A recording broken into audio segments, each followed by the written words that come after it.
हृदय। तर्क से ब्रह्म तत्व को नहीं जाना जाता। जब श्रद्धा और विश्वास करके गुरुजनों की सेवा की जाती है तो उनके कृपा प्रसाद से जो शुद्ध ज्ञान हृदय में प्रकाशित, उससे तत्वबोध होता है। तर्क तो एक बुद्धि का विषय है। हम अपने इष्ट का यशोगान, इष्ट के प्रति निष्ठा, इष्ट की भावना, इष्ट के प्रति पूर्ण समर्पण, तब इष्ट का परिचय मिलता है। एक बार पूज्यपाद दुड़िया बाबा जी महाराज कानपुर के समीप एक स्थान पर योग वासिष्ठ का प्रवचन हो रहा था।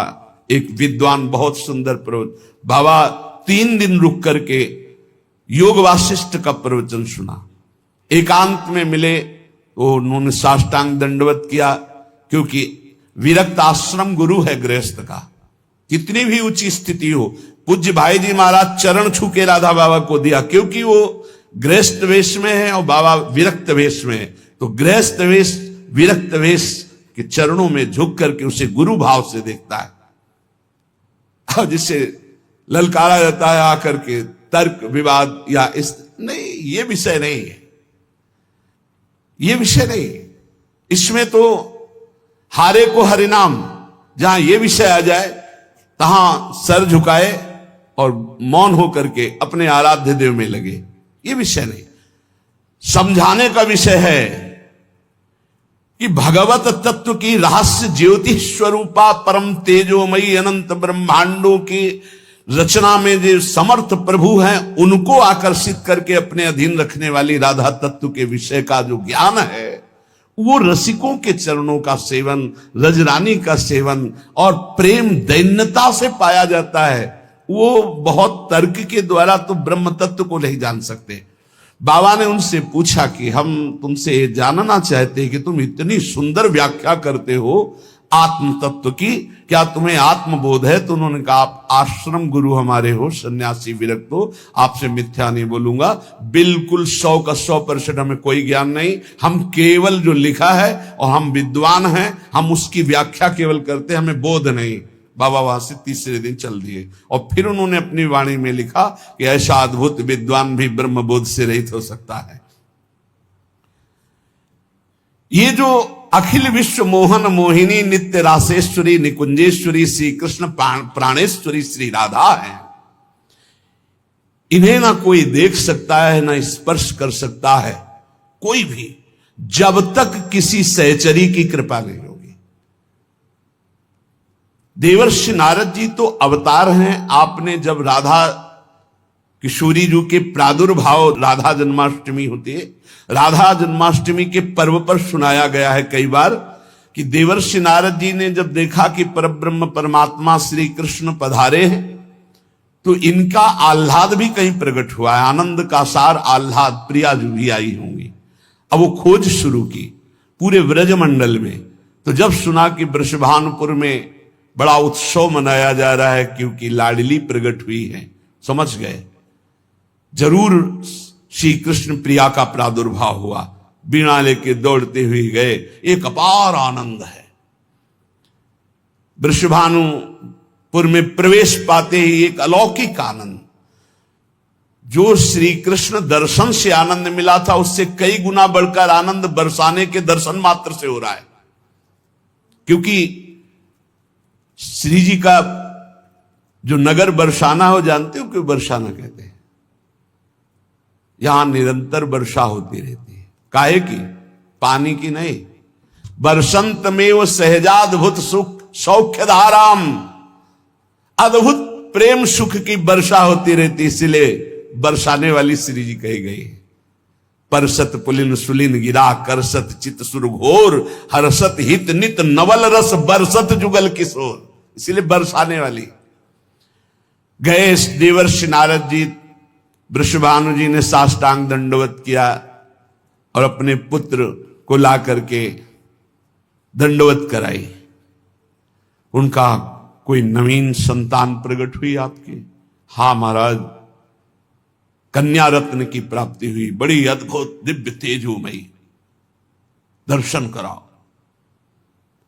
जे ही नजदीक गए तो जैसे तपे हुई स्वर्ण की कांत श्री लाडली जी बाल रूप में पालने पे विराजमान। देवर्षि नारद जी को रोना आ रहा है। अद्भुत आनंद का रुदन। उन्होंने कहा हमें एकांत छोड़ दिया जाए, मैं कुछ समय के लिए इस लाडली के मंगल के लिए कुछ अनुष्ठान करूंगा। वो अपनी बात छुपा नहीं पा रहे क्योंकि अब रोने का मन हो रहा है।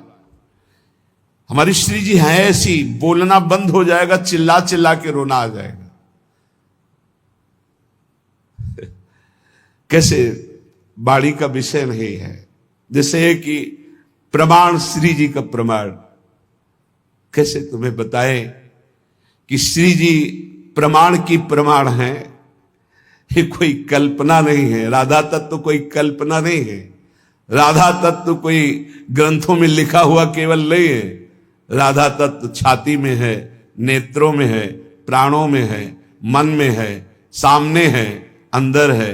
कैसे तुम्हें बताए, कैसे तुम्हें बताए कि वो क्या है और कहां है, और क्या नहीं है और कहां नहीं है।